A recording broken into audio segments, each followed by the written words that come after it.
Good morning, my dear students. Now, in continuation with the chapter, um,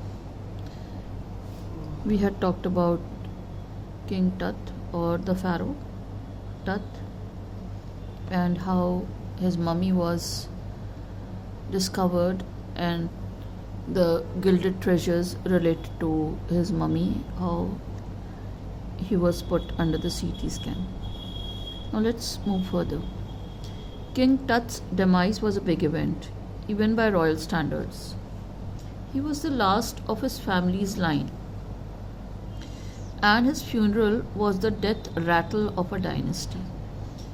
Now, a very powerful dynasty, it came to an end with the death of this young ruler who died in his teens. It is supposed that he died at the age of 19.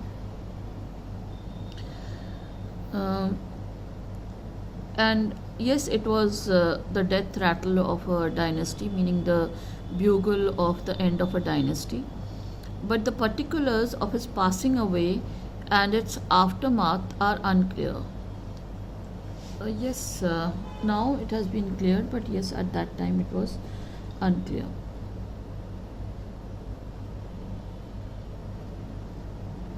Yes, Amenhotep III, Tut's father or grandfather, was a powerful pharaoh who ruled for almost 4 decades at the height of the 18th dynasty's golden age. Yes, that's talking about Amenhotep III, that is either the father or the grandfather of Tut.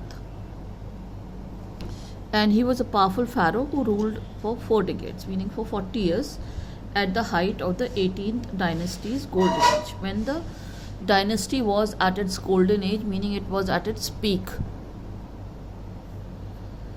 His son Amenhotep IV succeeded him.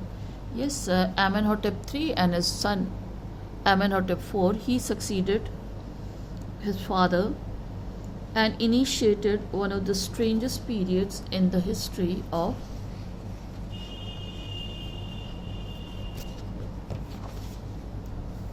ancient Egypt. So, with the ascent on the throne of Amenhotep IV, it was called the strangest period in the history of ancient Egypt. The new pharaoh, that is Amenhotep IV, he promoted the worship of the Aten or the sun disk, changed his name to Akhenaten or servant of the Aten. Aten was the sun disk, and this ruler Amenhotep IV, he changed his name from Amenhotep to Akhenaten, meaning servant of the Aten, and since he started worshipping the sun disk, that is the sun. And the second thing that he did was he moved the religious capital from the old city of Thebes to the new city of Akhenaten, known now as Amarna. So the second thing that he did was he changed the religious capital from the old city of Thebes to the new city of Akhenaten, known now as Amarna. This is the second thing he did. Then he further shocked the country by attacking Amun, a major god, smashing his images and closing his temples. It must have been a horrible time, says Ray Johnson, director of the University of Chicago's Research Center in Luxor, the site of ancient Thebes. Now, Ray Johnson, who was the director of the University of Chicago's Research Center in Luxor, he said that this must have been a horrific time in the history of ancient Egypt. 3 things he did. He changed his name, started worshipping the sun disk, changed his name to Akhenaten. Then the second thing, he moved the religious capital from the old city of Thebes to the new city of Akhenaten, now known as Amarna. And he further shocked the country by attacking Amun, the major god, and smashing his images and closing the temples. So these were the 3 things that he did, which is why it is considered to be the strangest period in the history of ancient Egypt. After Akhenaten's death, a mysterious ruler named Spenkhkare appeared briefly and exited without hardly a trace. So then another ruler by the name of Smenkhkare appeared, and he did not do much, so he ruled for some time and exited. Then a very young Tutankhaten took the throne, King Tut as he is widely known today. And the boy king soon changed his name to Tutankhamun, living image of Amun, and oversaw a restoration of the old ways.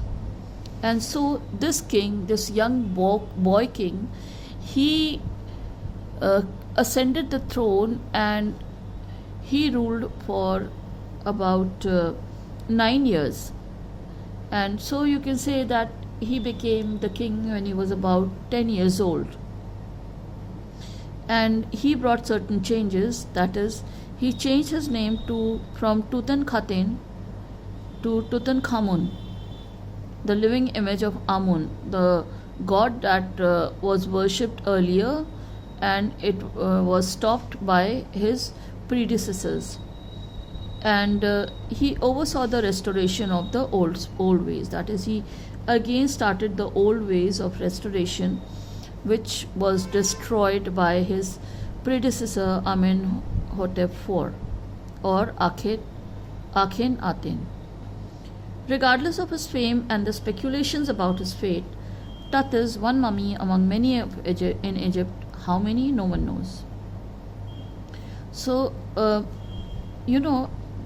besides his fame, his popularity, and the guesses related to his death, Tut is one mummy among the many in Egypt. How many? Of course, no one knows that how many mummies are there in Egypt, because it's really a mystery still. There are mummy, no one knows. The Egyptian Mummy Project, which began an inventory in late 2003, has recorded almost 600 so far and is still counting.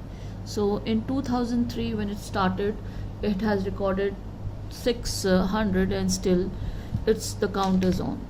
Then the next phase, scanning the mummies with a portable CT scan machine donated by the National Geographic Society and Siemens, its manufacturer. King Tut is one of the first mummies to be scanned, in death as in life, moving regally ahead of his country. Now this is a question that's asked many times, that why is this statement that he was the first mummy to be scanned in death as in life. In life because he was the youngest ruler, so the first, and in death because he was the first to be scanned, so he was regally, royally ahead of his countrymen. A CT machine scanned the mummy head to toe, creating 1700 digital X-ray images in cross-section. Tut's head scanned in 0.62 mm slices to register its intricate structure takes an eerie detail in the resulting image. Eerie meaning some strange. Then with Tut's entire body similarly recorded, a team of specialists in radiology, forensics, and anatomy began to probe the secrets that the winged goddesses of a gilded burial shrine protected for so long. Now, since it's in Egypt, so the various gods and goddesses worshipped over there. So one of the winged goddesses, as it is said, that they protected the gilded shrine, that is the golden buried shrine, so long. So this mummy was taken out and it was scanned by the CT scan. The night of the scan, a workman carried Tut from the tomb in his box like pallbearers. They climbed a ramp and a flight of stairs into the swirling sand outside, then rose on a hydraulic lift into the trailer that held the scanner. So like pallbearers, जैसे पालकी वाले as they say. So in the same way his body it was carried, the box was carried, and they climbed a ramp and a flight of stairs, and then on a hydraulic lift into the trailer where the scanner was, and they took him there for the scanning. Then 20 minutes later, two men emerged, sprinted for an office nearby, and returned with a pair of white plastic fans. The $1 million scanner had quit because of sand in a cooler fan. Curse of the Pharaoh, joked a guard nervously. Now the scanner, it stopped working because of the sand that had got into the fan. So one of the guards, he joked that perhaps it is the curse of the Pharaoh. Eventually the substitute fans worked well enough to finish the procedure, that is of this CT scanning. After checking that no data had been lost, the technicians turned Tut over to the workmen who carried him back to his tomb. Less than 3 hours after he was removed from his coffin, the Pharaoh again rested in peace, where funerary priest had laid him so long ago. The funerary priest, the priest who had conducted his last rites and had laid him to rest after his death. So again he was laid back into the tomb. And back in the trailer, a technician pulled up astonishing images of Tut on a computer screen. A grey head took shape from a scattering of pixels, and the technician spun and tilted it in every direction. Neck vertebra appeared as clearly as in an anatomy class. So everything was perfect as per the CT scan. Other images revealed a hand, several views of the rib cage, and a transection of the skull. But for now the pressure was off. Sitting back in his chair, Zahi Hawass smiled. Now who was Zahi Hawass? I had told you earlier. Visibly relieved that nothing had gone seriously wrong. I didn't sleep last night, not for a second, he said. I was so worried, but now I think I will go and sleep. Now Zahi Hawass, who was the chief of the Antiquities, Supreme Council of Antiquities, the General Secretary of the Egypt Supreme Council of Antiquities, he was so worried that he could not sleep, and he said, now I will go to sleep. By the time we left the trailer descending metal stairs to the sandy ground, the wind had stopped. Now the wind, it stopped. The winter air lay cold and still like death itself in this valley of the departed, that is the Valley of the Kings. Just above entrance of Tut's tomb stood Orion, the constellation. Now constellations are a group of stars. They have the different names, and they have the different names as the constellations that are the star signs like Aquarius, Pisces, and so on. And in those times, the Orion family was also, there are constellations like Orion, Canis, and Monoceros, and then Hercules and Perseus. So these, Pegasus, these are all the constellations. So the constellations that stood was Orion, that the ancient Egyptians knew as the soul of Osiris, the god of the afterlife, watching over the boy king. Now since they believed in the afterlife, that there is a life after death, so Osiris, that is whom they considered to be the god of the afterlife, they considered Orion, the constellation, to be the soul of Osiris, and they said that he was there watching over the boy king. So this completes the chapter. I hope you have understood it. Thank you very much.